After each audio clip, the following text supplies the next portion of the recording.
Too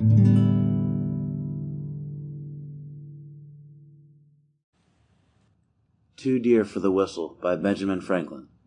When I was a child of 7 years old, my friends on a holiday filled my pockets with coppers.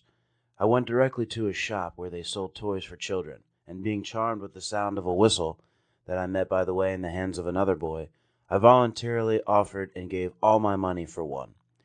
I then came home and went whistling all over the house, much pleased with my whistle, but disturbing all the family.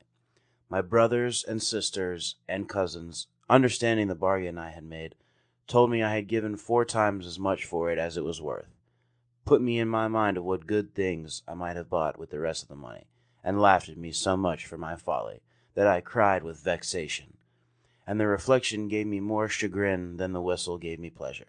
This, however, was afterwards of use to me, the impression continuing on my mind, so that often, when I was tempted to buy some unnecessary thing, I said to myself, "Don't give too much for the whistle," and I saved my money. As I grew up, came into the world, and observed the actions of men, I thought I met with many, very many, who gave too much for the whistle. When I saw one too ambitious of court favor, sacrificing his time and attendance on levees, his repose, his liberty, his virtue, and perhaps his friends, to attain it, I have said to myself, "This man gives too much for his whistle."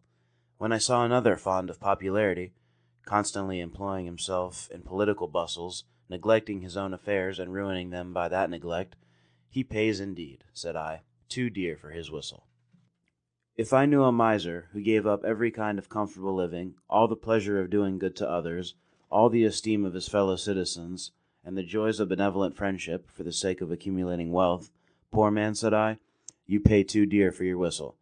When I met a man of pleasure, sacrificing every laudable improvement of the mind or of his fortune to mere corporeal sensations, and ruining his health in their pursuit, "Mistaken man," said I, "you are providing pain for yourself instead of pleasure. You are paying too dear for your whistle." If I see one fond of appearance or fine clothes, fine houses, fine furniture, fine equipages, all above his fortune, for which he contracts debts, alas, say I, he has paid dear, very dear for his whistle. In short, I conceive that a great part of the miseries of mankind are brought upon them by the false estimate they have made of the value of things, and by their giving too much for their whistles. Benjamin Franklin. Footnote.